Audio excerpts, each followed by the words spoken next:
Hey. Hi, everyone. Welcome back to another Mental Health Monday. Michelle is going to lead us in a great discussion about resolutions. Yeah. So, everybody's favorite January topic. So, Michelle, take it away. Yes. Hi again. I'm Michelle DeRosa, licensed professional counselor, as well as Atlas's mental health consultant. And I think I'm reminded, as you said, Mental Health Monday, because at the university I work at, we do Mental Health Mondays, and we made today like mindful lava lamps kind of. So this won't be as fun as that, but I think it's still fun to have a mental health Monday theme. And yes, New Year's resolutions. I figured today it's the perfect time. It's the end of January to look at um, New Year's resolutions. Like, what are they? How we're feeling about them, common pitfalls, how to make reasonable ones, and also what do we do when our New Year's resolutions haven't panned out? Or maybe we're someone who's like, hey, in the past, I never keep them, so I don't bother. What are the difference between like goals and resolutions and how to have a little bit more flexibility? Um, because I know that as service dog handlers and service dog trainers, whether it's part of your business or, I mean, we all have training goals, whether you're a handler or a trainer. And when it comes to the beginning of the year, it kind of yields itself. It's culturally acceptable and it yields itself to this clean slate. And what training goals do I want to have with my dog or with my clients? And I thought today we could start with Jennifer and I just kind of talking about our perceptions of New Year's resolutions or just resolutions in general when we decide to make a big change. Because that's really what New Year's resolutions are about is we are deciding to make a change we weren't doing, behavior we weren't doing before.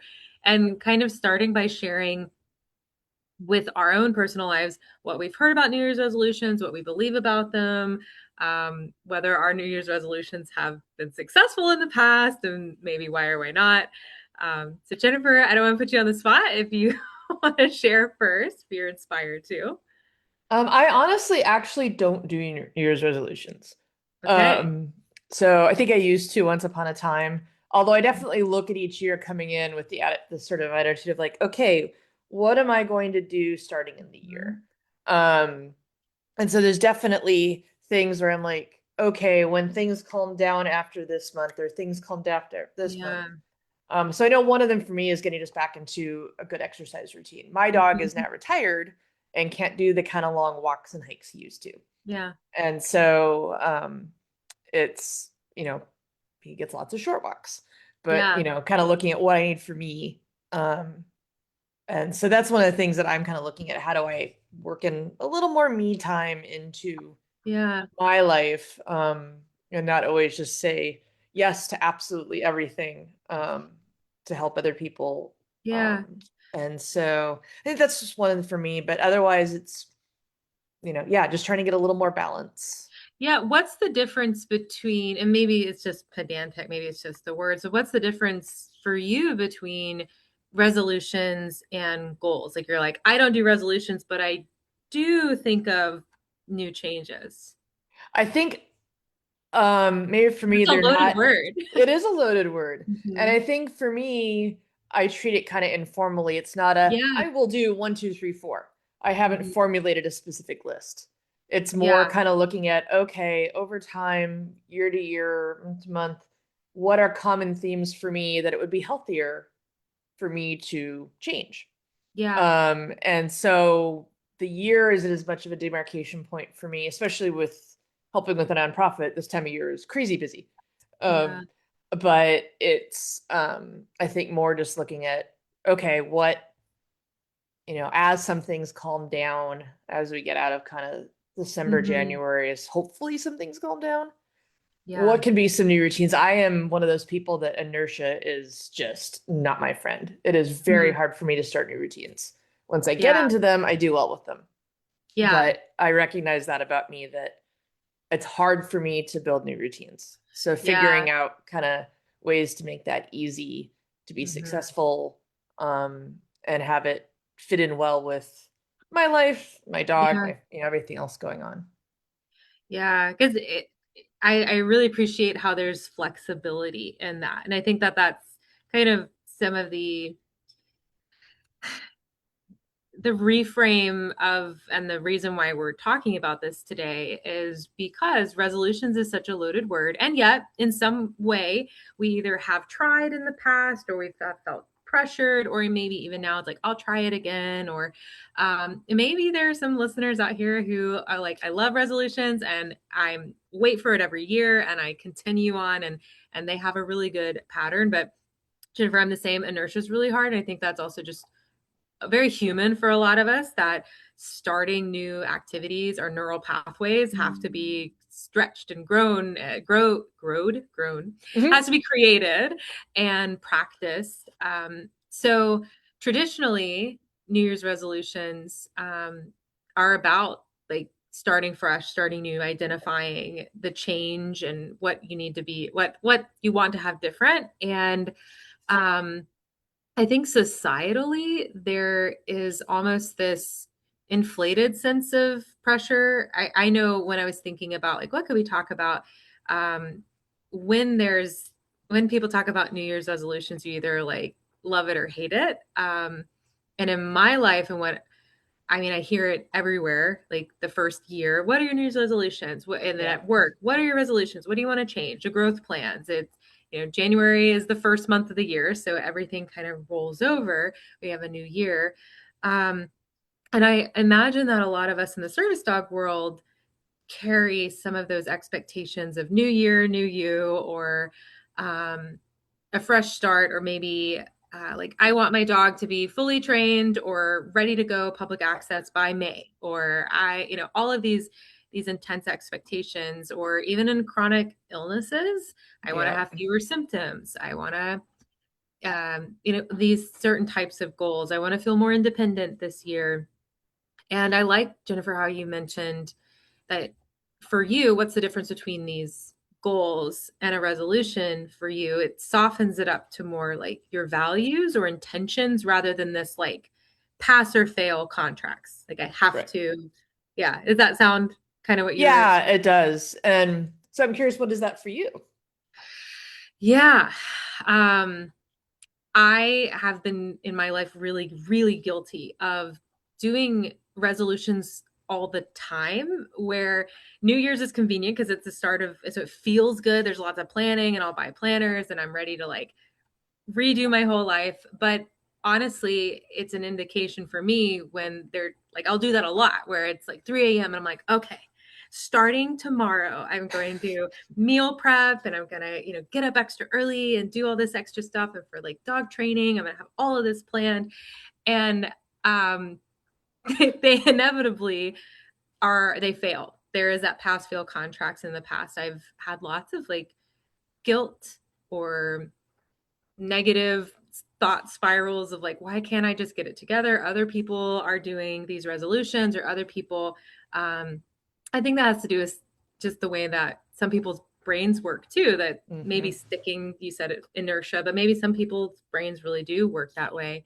And so then I was in the camp of, well, I don't do New Year's resolution, like they never work for me. And I think this past year, I really wanted to experiment with like dipping my toes into an intention or resolution without it being that, like, my goal has been to have a lot of self-compassion and a lot of flexibility in the intention of a goal or resolution, and just see how that feels different than the Hmm. pass or fail, or that I'm not doing it at all, if that makes sense. It is. How is that feeling so far?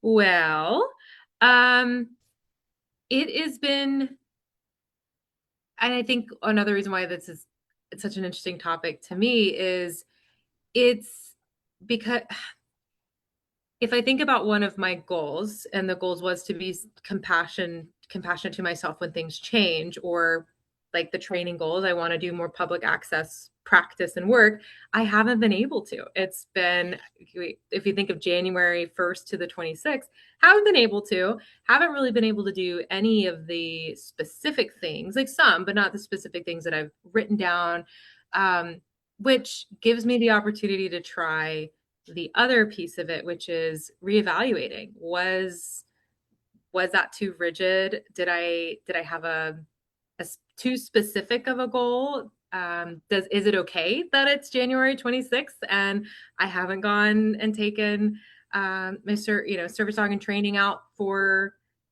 one of the things that I imagined, late at night? Um, and yeah, I think that's kind of some of the common pitfalls too, Mhm. is how specific are we getting with our goals and intentions, or how broad, and how do you measure success? So I don't know if you have any thoughts to add to that, or how you measure success in your goals or intentions. It's a good question. Yeah, kind of how we measure success in anything.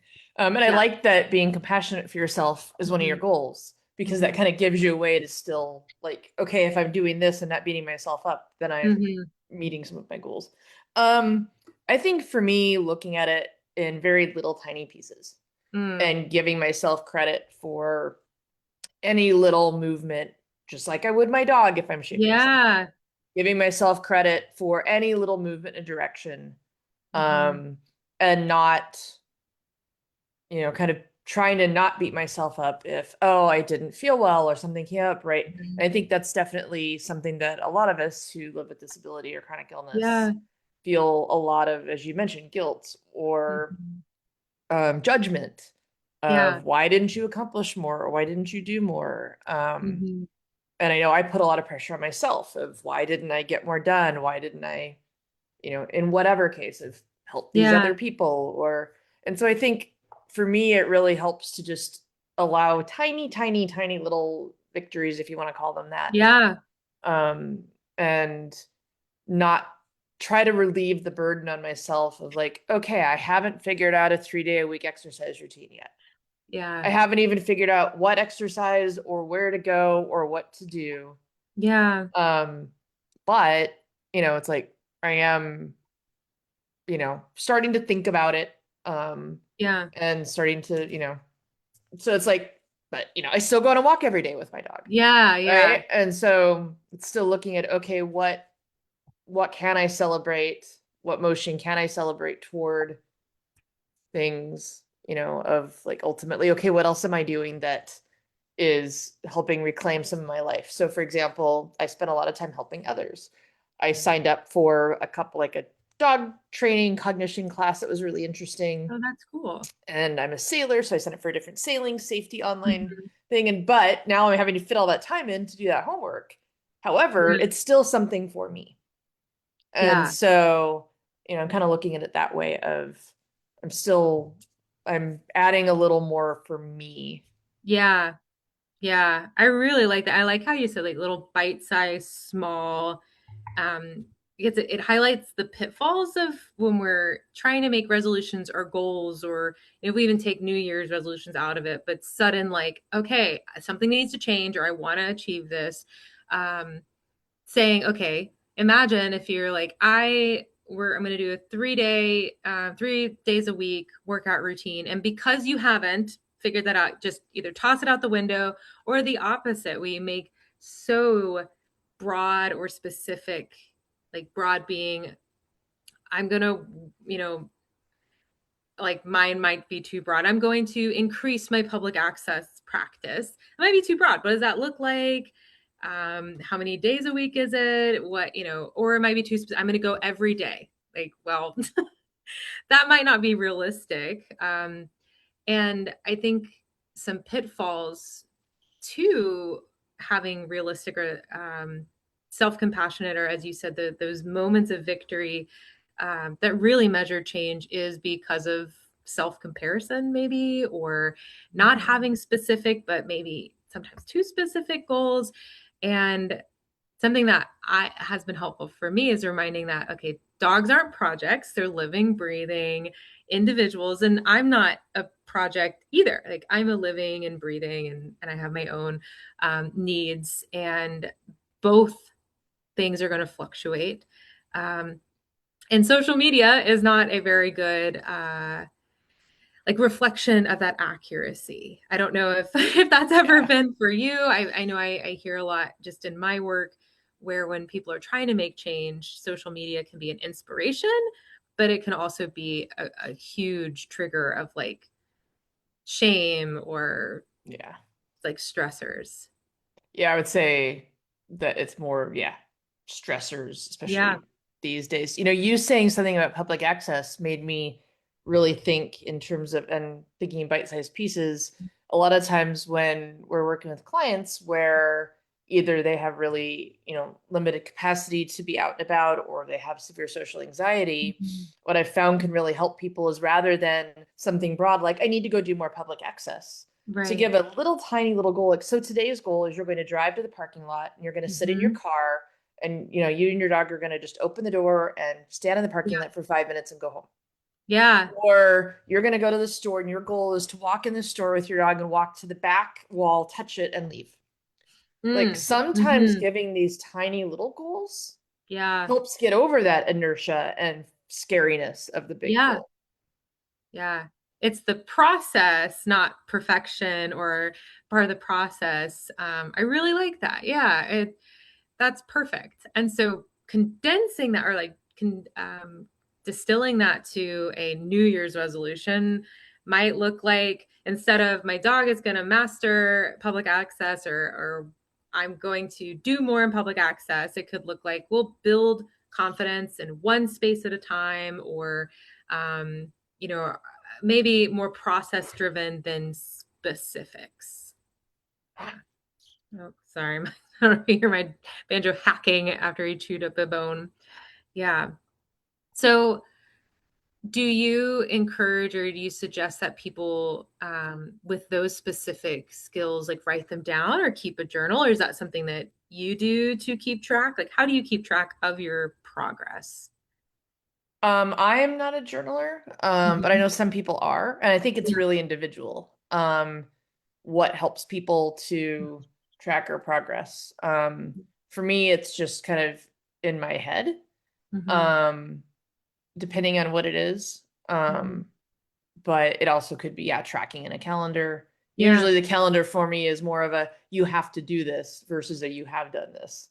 Yeah. Um, and so, but I think, it really depends on what people find motivation. I know a lot of people that get a lot of benefit out of journaling. Yeah. Um, I've known cases where some people like just, like stickers. It's like, okay, you accomplished Yeah. this, right? Like having Stickers are this. not just for children. I firmly believe Mhm. stickers are for adults too. Yeah. And I like. so, just little things like that. It might be, okay, I deserve a glass of nicer wine tonight. Mhm. Or, Mhm. you know, um, Yeah. so yeah, for me, it's more of just a behavioral, like, what am I doing? Great. And kind of recognizing internally or talking to somebody about it. But I think, you know, like you said, logging it, journaling it, blogging, right? Mhm. Some Mhm. people get a lot of motivation from kind of that external like validation from blogging. Yeah. Yeah. I absolutely. And which we were talking about social media being a place of comparison. Sometimes it can be a place where you show like keep yourself accountable, like vlogging, and you get to see and normalize it for other people. So I think it is how you present it. So if you're presenting it as all perfect in your vlog, then well, maybe we're perpetuating that cycle there. Right.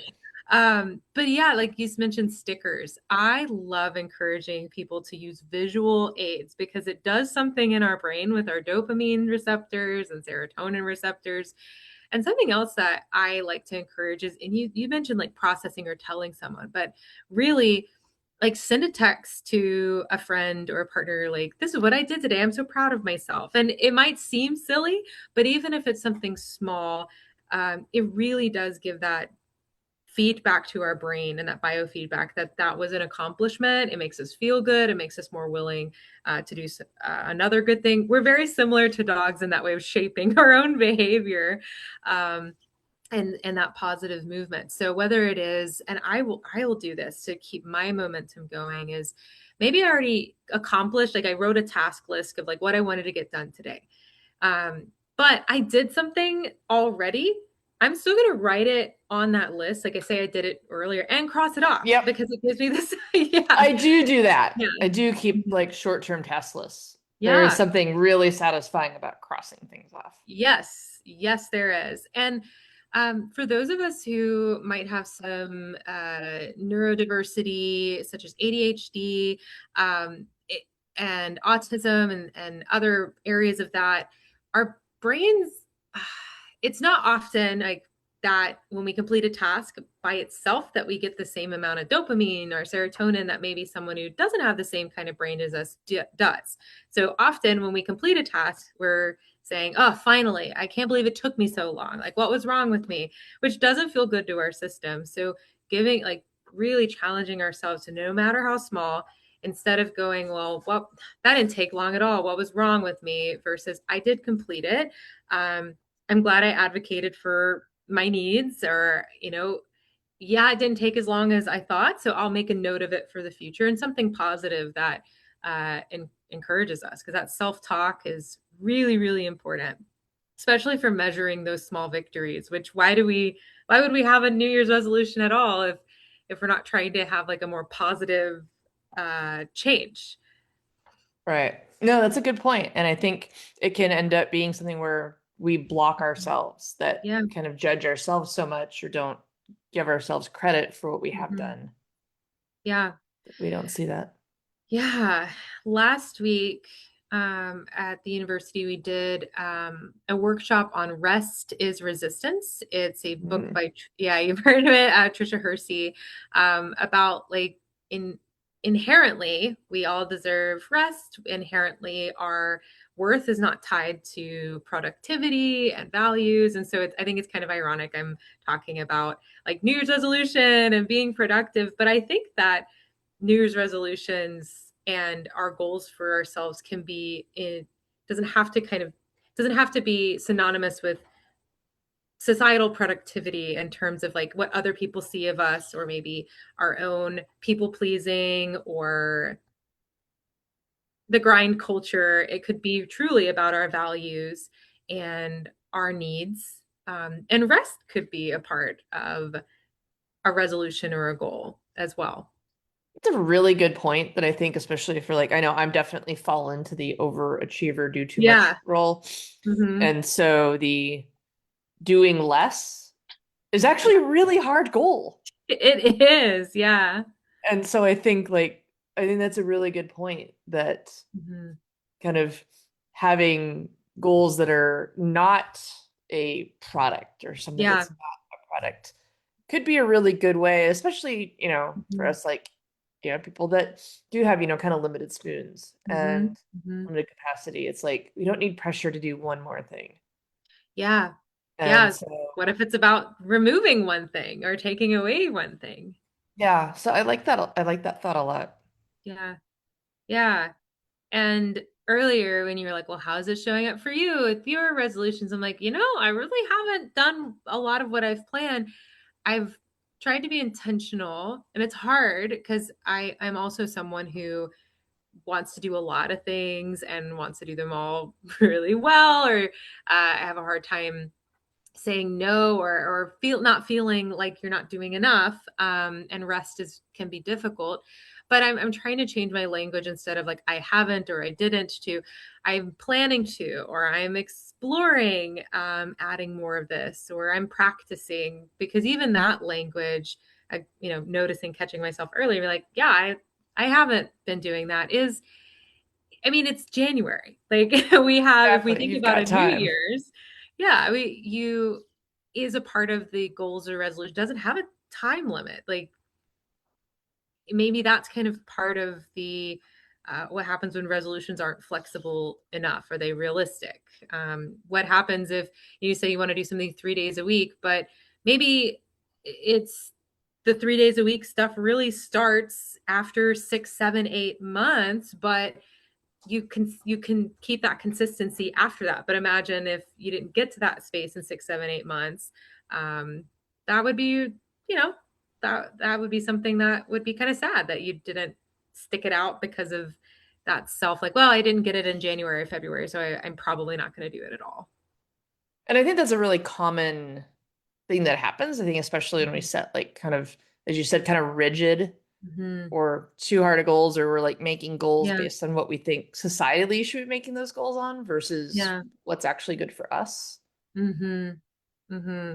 Yeah. Um, Yeah. It kind of makes me think of the question, how do we know what goals are good for us versus what might be an external pressure? well, Yeah. how would you, Miss, counselor, mental health Yeah. professional, how would you answer that Hmm. and advise somebody to recognize, is this goal actually good for me, or is this really coming from external pressure that maybe I don't have to Yeah. actually follow? Yeah.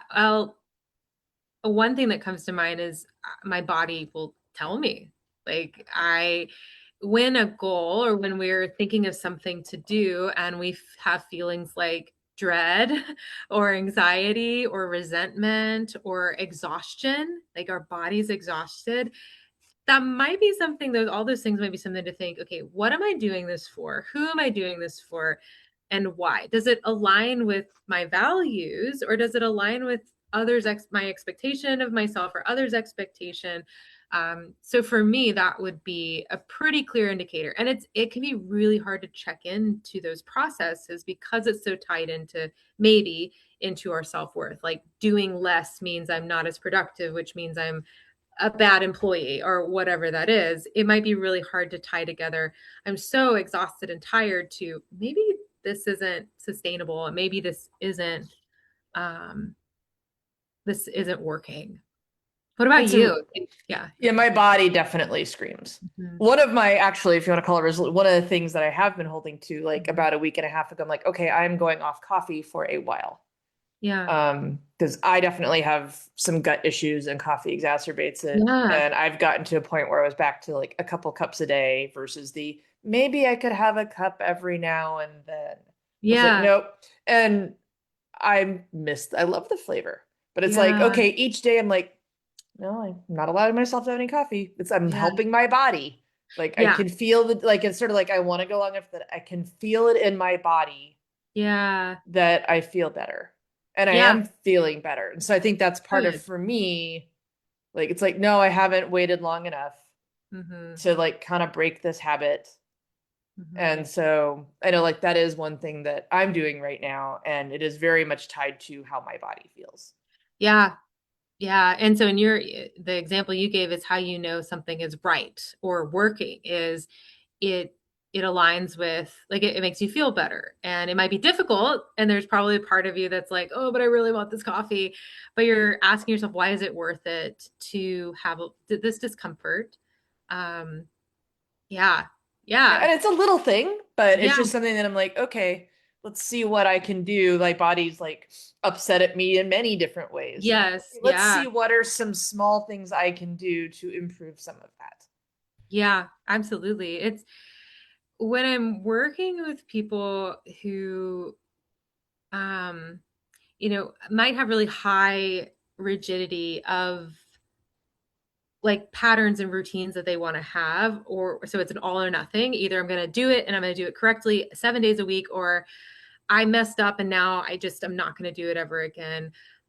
There is that internal conversation that can happen, which is, okay, so I use the example all the time of like, I value my teeth. Like I want to have my teeth for a long time, but I can't stand, there's vulnerability here. I cannot stand getting up and doing the whole night routine, like brushing my teeth and all of that. Like it just, I'm already in bed or I don't want to get up.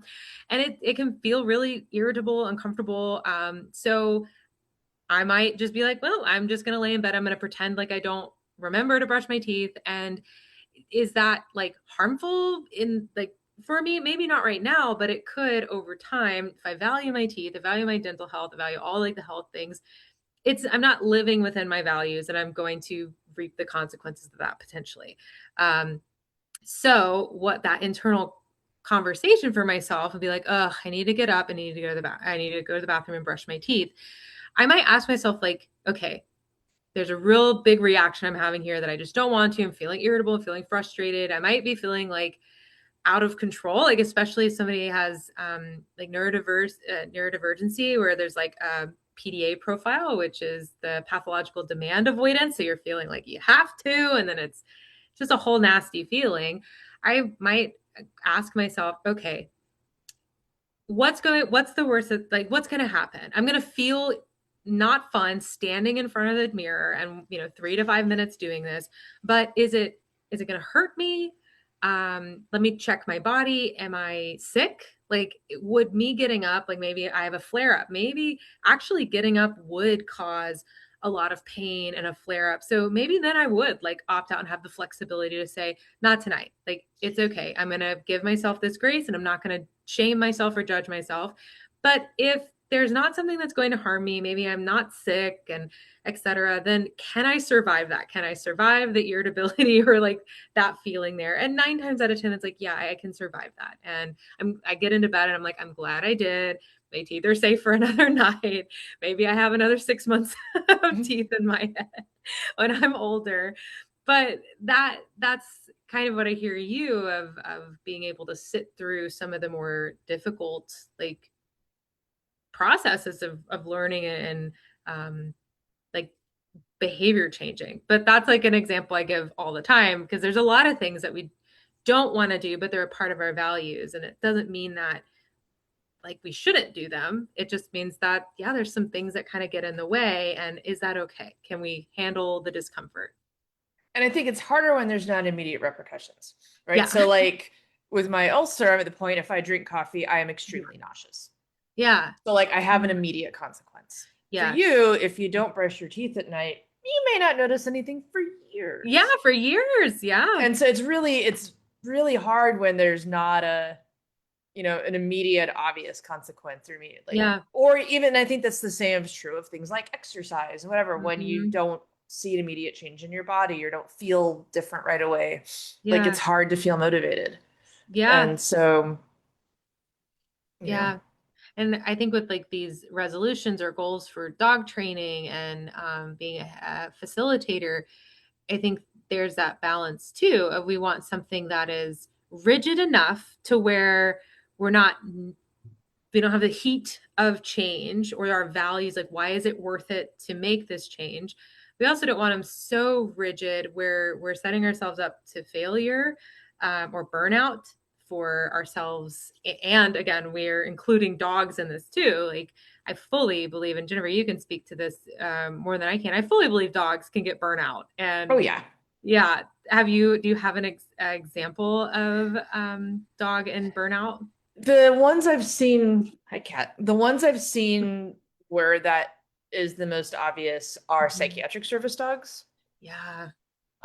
where people don't realize how draining it is on the dog.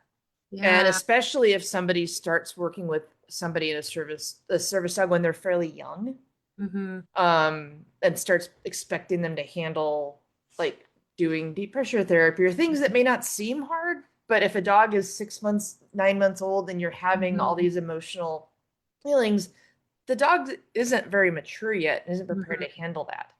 Yeah. And so I've definitely seen service dogs just sort of like decide, I don't want to deal with this Yeah. way younger when they start being kind of put in this role of doing tasks pretty young. Mhm. And then definitely when it's like, when, yeah, it's sort of like, hey, we're always on. When do I get to be off? Yeah. Um, and so I've Yeah. definitely seen that of just there's like, nah. And then now, like, I definitely also saw that with my own dog, maybe not so much burnout, but as he aged, he was Yeah. very clear. He's like, I don't want to do this. Yeah. Like, I don't have it Yeah. in me. I don't want to do it. Doesn't Yeah. matter. That was part of me deciding, okay, you really want to be retired. He was just Yeah. clear. Like I could watch his body language of, okay, we're in the car, we're going somewhere, but if like Mhm. I had him come out with me, I need to go in the grocery store. His entire demeanor would just Mm. change. He's like, I don't want to be here. Yeah. Yeah. Which wasn't how he was a few years ago, but it's Right. sort of like, okay, I need to respect that. And Yeah, it's so good that those are a you're couple listening. examples where I'll see that with dogs. I'm just like, nah. Yeah. Current service dog and training is my service dog training is very Evangel's very sensitive to pressure or perceived pressure. And I feel that like on a personal level too. And as we're talking about like boundaries or resolutions that are really, really rigid, I think that there are some dogs that are just more sensitive to expectations on themselves. And so when we're including or tying it into like our training goals for them, is our rigidity or our pressure too not just too much for ourselves, but also for the dog too. So if there's a particular drill, like so service dog training is a collie, they don't really like a lot of mouth work stuff, and he's very sensitive to being working around like picking up and carrying things. And so if my resolution was, oh, I really want to get this take and hold, and Banjo's just like, nah, I'm not having this. That could set us up for loss of joy in our partnership, also set us up for me feeling pressure because where I'm not really listening. Like, Jennifer, you really listen to your service dog and be like, okay, let's have some retirement. If I'm not listening to Banjo, then really that resolution or that goal is not for me, not for I mean, I guess just for me, not for the dog when we're talking about these like combined goals. Yeah. And that's a Yeah. good point too of like, and also how do we adapt our goals? Maybe there's a certain end thing you need. Is there a Yeah. different way other than retrieval that your dog can get to that? So I think Right. that's always a nice time to revisit what are with Yeah. our goals for ourselves, our Yeah. dogs. Maybe we have preconceived notions of an implementation, but Yeah. maybe there's Mhm. a different way to accomplish Yeah. something equivalent. Yeah. And Or it's, so, for him, we swapped. This was when he was younger. We swapped like we really gamified it and swapped the mechanism of what he was carrying, and we kind of got over that. But I very much so stopped asking for training that for a long time because of just that pressure and reaction and kind of that like ugh like I don't want to do this, and that's definitely not going to work out in the end. yeah. Yeah. So I think that's, yeah, it's a good reminder. And I think it's really common as a service dog handler. Like we're under Mm-hmm. so much scrutiny, especially owner trainers. I feel like Mm-hmm. we're under so much scrutiny societally. Yeah. And so we feel this pressure all the time that our dogs have to be perfect.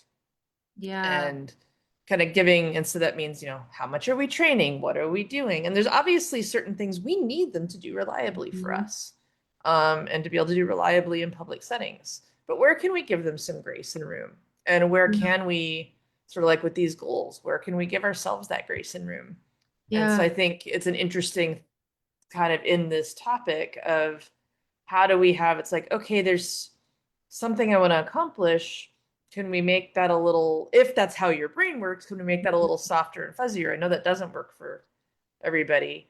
Yeah. Um, so that it gives a little more grace and room for the imperfect beings that we are. Yeah. Yeah. So as we have like 15, 20 minutes left, that some of the things that I was thinking about is I'm sure, I don't know if there's any comments in the chat, but I'm sure people might have questions just in general about what are some good or helpful resolutions or goals for a service dog team or a service dog like a facilitator. And then two, how would a client ask or communicate to a facilitator or a trainer? How would you incorporate that? Like, how would somebody ask, hey, how can you help me with this?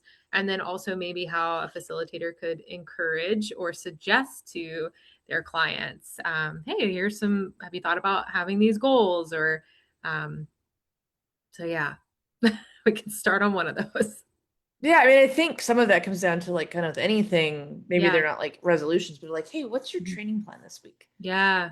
What are your, and coming up with, I like to have a small number of things that, in that case, I like it not fuzzy, and I like it to be a small Mm. number of things that people can feel they accomplished, right? It's that sort of, I Yeah. can check it off. Yeah. And so some things I've found is successful would be like, okay, here are 5 different things that we're working on any given day, pick 2 of them, your So like a choice. menu. It's like a menu. Yeah. And so they get some variability and choice, but it isn't sort of like staring at the whole world. It's like, Yeah. or another thing I found helps with accountability is I'd like you to send me a video. So take a quick video with your phone and send me a video, of you doing this at least once a week. Yeah. That accountability of I have to send a video, I know has made the difference of somebody going to do something or not many times. Yeah. Just like I know, like I had a deadline to finish some coursework. It's like that was why I did it, Yeah. because I was held accountable. I've Yeah. learned like I don't sign up for workshops that are just watch whenever you want. There's kind of no deadline, there's no accountability because I don't do them. Yeah. I feel that. And so having deadlines helps me. Yeah. And so I think doing that with our clients, and the same thing as we're coaching other trainers and coaching facilitators, it's like, okay, here's help your client have a sense of what's next. Here's the Yeah. big picture goal. Then let's narrow it to what's our goal this phase, this couple of months. And then what's our Mhm. goal like right now this week? And how does that a little goal tie into the big goal? Like a lot Mhm. of people, when they start service dog training, understandably, their focus is on the task behaviors they want. I want my Mhm. dog to alert me to X, Y, or Z. Yeah. Well, but you've got a 10-week-old puppy. How Right. do we start with, okay, let's teach them a nose touch and some other Yeah. things and tell them this will ultimately turn into Yeah. the Shape alert, that. but give people a reason why they care about the foundation skills, Mhm. um, that to help give motivation to do it. Um, Yeah. And so I think Yeah. knowing where does it tie in, but then also Mhm. having like, hey, your success this week was your dog was able to, push their nose for a few seconds Mhm. longer. Or you look at that, you just walked past that distracting squirrel. Yeah. Yeah. So the development stage of the dog matters tremendously for the type of goal that Mm-hmm. and resolution that you have. Yeah, absolutely. So 10 week or 10-month versus, 3 year is going to be completely different. And service dog facilitator like is going to know or be able to have a lot of wisdom and insight to developing that specific, like age appropriate. Hmm. Right. And for those who don't know, our facilitators are our volunteers that help work with our clients. They're Yes. trainers. Hmm. Um, and this makes me think of your comment about um, the rest book, Hmm. and that for we're seeing a lot of service dog candidates who are burning out young, Hmm. and so that kind of less is more during the Yeah. developmental stage is something we're really seeing, that we have Yeah. dogs who are great at doing operant behavior of doing the Hmm. tasks they're asked to do, of doing the skills, but they have no ability to just be and settle, Yeah. when they're not being directed as to what to do. And Mm. so really recognizing, wait a minute, where are those life skills? We're not Yeah. helping them just have foundation life skills. And part of that is learning how to be bored. Yeah. Yeah. And so I think that's also another goal to think about is do less. It's really Hmm. common for people when we're training our service dog candidates to be like, I have to do something every single day, multiple times a day. Yeah. It's like we don't want them to do nothing, but Yeah. it's okay to have days off. Yes. Yes. Absolutely. Especially when you're have a puppy raising who's going to expect that everything. Yeah, absolutely. Really, really, really great points. And to tie it into um like if we're also tailoring from dog development, dog growth development, also human growth and development in our phases and stages of life and disability stages and all of that too. A very young handler who's in their teens is also going to have different needs and developments and goals than a handler who maybe this is their, I don't know, middle age and this is their second or third dog. Mhm. um, and also going to have different um, expectations from their dog as well. So I think that's also important to tie in and different stages of health needs, health and wellness needs. So just like we're encouraging doing nothing more for the dog being bored. I think also for us as handlers to get a good health and wellness recap or kind of check in to see are we okay with things not looking or panning out the way that we thought? Are we okay with doing less or incorporating rest or incorporating yeah, different outcomes, that flexibility there. And for some people, it may not be doing less, right? It just depends Yeah. on where it may be Sure. that Yeah. doing more is good. Yeah. But I think Absolutely. societally, there is so much pressure to do Yeah. more, more, more, more, more Yeah. that, we tend to be in that mode. So yeah, I really like that you brought that up. Yeah. Yeah. And also when things change too. So maybe your service dog that was a in public, service dog, it needs to change that maybe they're an in-home service dog or a service dog that's public only for grocery stores but doesn't go to the movies because different things. And so lots of different flexibility or for very young handlers, maybe they don't go to school with you, but they work from home with you or they go to different it's not black and white for sure. For sure. Um, specific New Year or resolutions or goals that clients, like common ones that clients might have. I know for Banjo and I, like I talked about in the beginning, our goal is to do, I know this sounds very broad, but more public access stuff, which as Jennifer talked about. And for us, I don't have a set amount a week because my weeks are always so different. But when I say more, it's more of like on the weekends when we both feel up to it, then yeah, let's do a 5 minute jaunt to down the road somewhere different or consistently, maybe minimum once a week we do some car work, but that works for us right now at this season. It's the busy school year, whereas in the summer it might shift to, okay, now that it's not, the days are longer, maybe it is like I'll do 2 or 3 times a week that are on a calendar set, and it's a little bit more rigid in that case. So for clients, I know it's very specific to the dog and what's going on, but I don't know if there's any ideas of just people could get inspiration from certain goals or resolutions if we could make them broad. Um, I'm asking the question. I'm Yeah. trying to think of some responses I could add. I don't know if you have I any. don't have any specific ones. I know that for like our clients, we have Hmm. our client office hours every other week, and Shelly, who runs those, often is putting out challenges that are fun Hmm. and motivational. And so it's like, Yeah, here, your challenge today is to, work on some project with your dog and, I send in love a that. video, send feedback. So their intention is not to be a burden, not to be too hard, Yeah, just to be fun, to give you an excuse to work with your dog. yeah, And so for our clients who are going to those, encourage going to those office hours.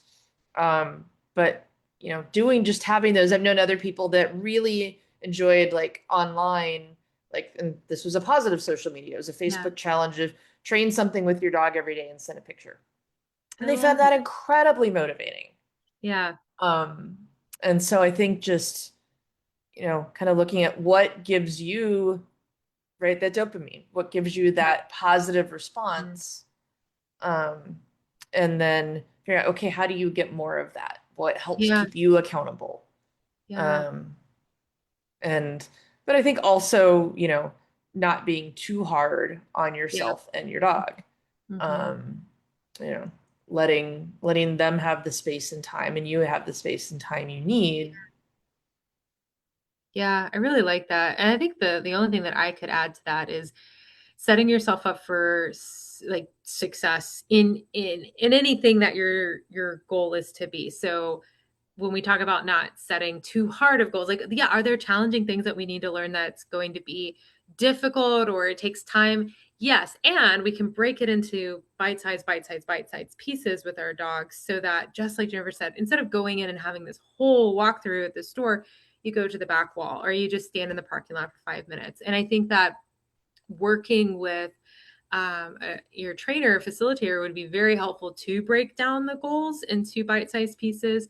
And that's been fundamental for me is on things that might feel really challenging or overwhelming. So working with, like, Banjo hated the car for a long Right. time. Instead of the whole goal to be he needs to be happy in the car, setting up for two super tiny things that are very fun and very positive, because otherwise I get really discouraged and I know he gets really discouraged. So, um, working on big challenging goals but in ways that they're so tiny. So it reminds me of like as clinical work when we're doing like exposures for phobias, we don't start with the 10 out of 10. We start with something that we're 95% sure we're going to be able to accomplish and do and feel good about ourselves, because that's how our brain learns. So that's helpful for me as I'm thinking about with banjo, like, all right, here we go, like we're going to start entering the world again. I really want to shape it in a way that we're enjoying it and not feeling Mhm. that pressure.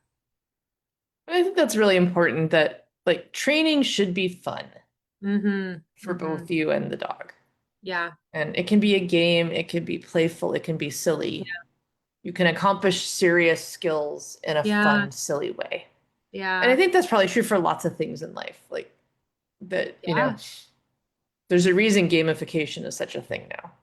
Yes. Yes. I am very much so reminded of that piece where um my late service dog Samson just seemed he was very serious, but like Banjo's so goofy and he doesn't really quite lock in. And that's changed some of the way that I interact. I really enjoy like gamifying or being really goofy and playful with that. And yeah, it's been very inspiring for different areas in my life too. So I agree with that. And even the Samson was very serious. He's still, he's Yeah. having fun in his own serious way. Yeah. Yeah. Well, that's that's all Yeah, I I've think we got. could wrap it up there and Yeah. hopefully this has been helpful for, folks. Feel free to, you could always email in to Mhm. info@atlasdog.org with thoughts or questions. I know in our most recent newsletter that went out, we shared our grief on blog and loss and encouraged people to share their stories. And so I would encourage that. Those are things we can bring up here. I know I got a text message from one of our trainers, actually, who Mm, facilitators who saw that and like felt really touched by that because I know mm, she's lost a couple of her working dogs. yeah. And so I think just kind of reminding people of those resources that are out there. And, if you're comfortable, if it's helpful to you, share those stories and we can share them with others because that helps kind of that collective healing. Yeah. Absolutely. If there's any topics that anyone is interested in hearing from us too, please let us know. All right. Well, happy New Year, everybody. With that, we will sign off once I find the right button.